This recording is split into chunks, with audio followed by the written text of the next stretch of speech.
Amin. Semoga dengan kita membaca doa terlebih dahulu, sistem pembelajaran kita pada hari ini berjalan dengan lancar. Apa kabar semuanya? Baik, Ibu. Baiklah, sebelum Ibu mulai kegiatan pembelajaran kita pada hari ini, ada baiknya Ibu akan mengecek daftar hadir kalian terlebih dahulu. Resmi Lola, apakah hadir? Hadir Ibu. Adik Putri Binati, apakah hadir? Aulia Triulfa, kepada Aulia Triulfa, apakah hadir? Hadir, Ibu. Febika Putri Anjani, apakah hadir? Hadir, Ibu.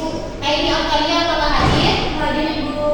Kustirani, apakah hadir? Hadir, Ibu. Meli, apakah hadir? Hadir, Ibu. Apakah ada yang Ibu absen? Saya hadir, Ibu.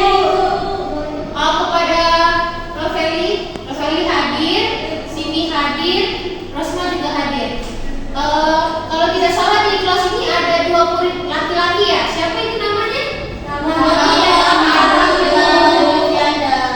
Nah, mereka berdua itu tidak masuk kelas ya pada kegiatan pembelajaran kita siang hari ini. Iya, Ibu.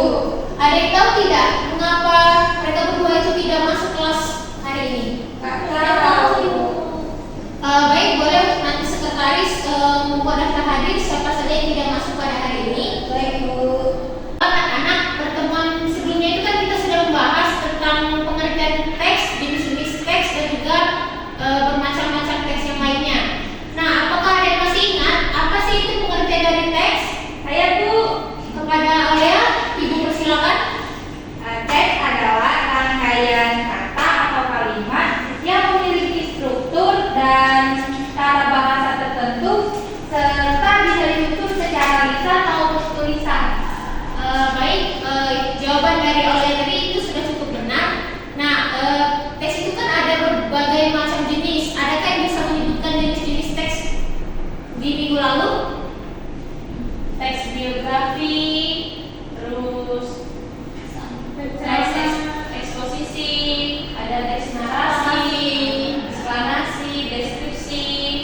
Wah, berarti semua anak-anak murid Ibu ini masih ingat ya tentang pelajaran kita pada minggu lalu? Masih, Bu. Nah, untuk pertemuan kita pada siang hari ini kita akan membahas salah satu jenis teks yang telah disebutkan oleh Bayu dan teman-teman, yaitu ada teks eksposisi. Boleh untuk anak-anak membantu Ibu menyiapkan proyektor. Jadi pada pertemuan kali ini kita akan bahas tentang teks eksposisi. Nah, jadi teks eksposisi adalah sebuah bentuk teks atau sebuah bentuk kalimat yang berisi tentang informasi maupun pengetahuan secara umum. Nah, dari teks eksposisi itu terdiri dari seperti suatu ide, pokok pikiran, dan juga pendapat dari informasi yang telah kita cari pada sebelumnya. Tujuannya itu untuk dapat memberikan sebuah penjelasan terkait informasi yang telah kita dapatkan pada sebelumnya. Nah, apakah ada yang tahu apa sih tujuan dari teks eksposisi ini?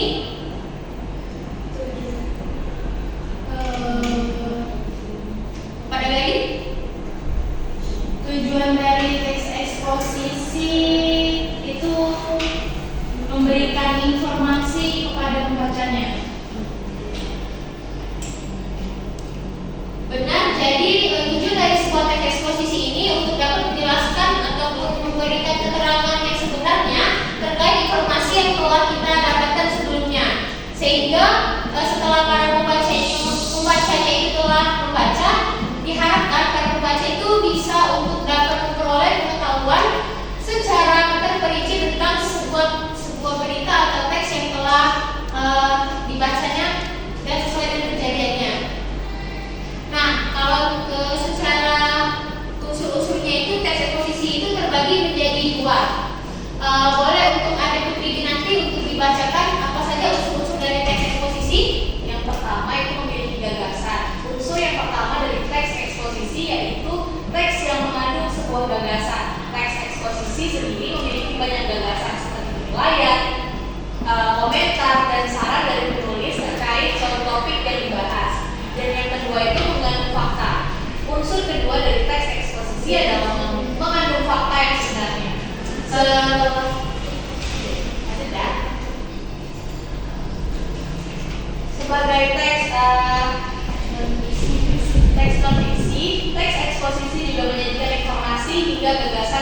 sebuah fakta yang benar-benar terjadi. Baik, terima kasih Adik sudah membantu Ibu untuk menjelaskan unsur-unsur dari teks eksposisi. Boleh untuk kita memberikan aplaus terlebih dahulu untuk Adik.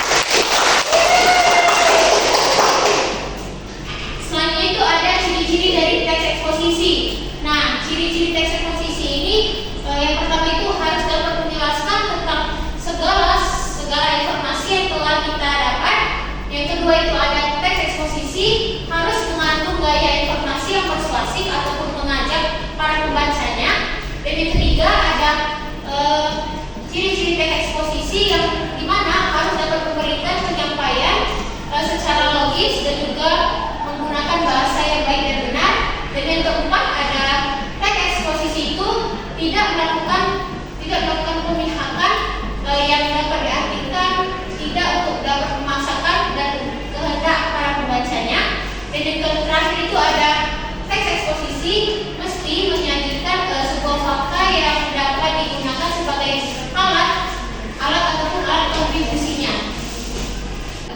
Nah, setelah Ibu jelaskan pengertian dan juga ciri-ciri, selanjutnya itu kita akan memasuki materi tentang struktur dari teks eksposisi. Nah, apakah ada yang tahu apa saja sih struktur dari teks eksposisi itu? Jika ada yang tahu, boleh dapat bantu Ibu menjelaskan. Saya Bu, kepada Lovely, Ibu persilakan. Yang pertama itu ada tesis, lalu yang kedua ada Argumentasi. dan ketiga merumuskan tugas sekolah. Baik, terima kasih Lovely dan juga Mary atas bantuannya. Boleh untuk kita berikan aplaus terlebih dahulu. Nah, jadi struktur dari teks eksposisi ini ada 3, yang dimana yang pertama itu ada tesis. Nah, pada bagian tesis ini sekaligus dimana pembukaan dari teks eksposisi yang akan kita jelaskan. Yang kedua itu ada argumentasi.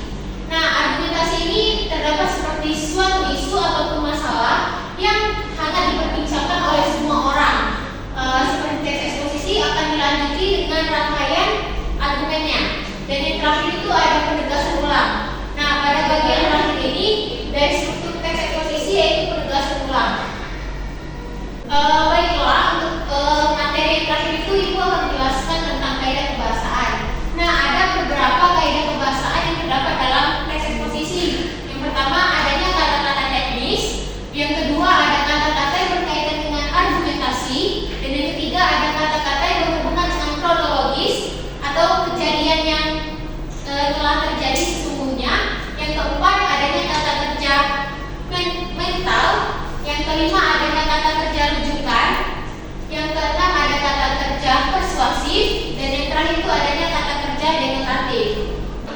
Nah, setelah kalian menyimak materi yang telah Ibu paparkan tadi, selanjutnya Ibu akan memberikan kalian sebuah tugas. Nah, tugas ini dikerjakan secara berkelompok. Yang pertama ini untuk kelompok 1, yang ini kelompok 2, yang di belakangnya ini kelompok 3. Ibu. Baik, Ibu akan membagikan tugasnya.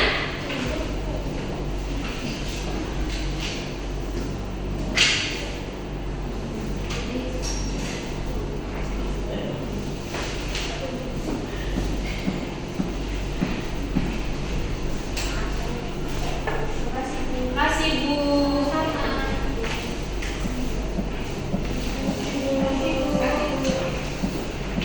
Nah, untuk penugasan soal yang telah Ibu berikan secara berkelompok itu, untuk dari kelompok 1, 2, dan 3 tidak ada yang boleh sama jawabannya dengan kelompok lainnya. Baik, Bu. Ibu akan memberikan waktu kalian 15 menit untuk dapat mengerjakan tugas yang telah Ibu berikan. Selamat mengerjakan anak-anak. Baiklah anak-anak, sudah lewat dari 10 menit dari waktu yang telah Ibu berikan. Boleh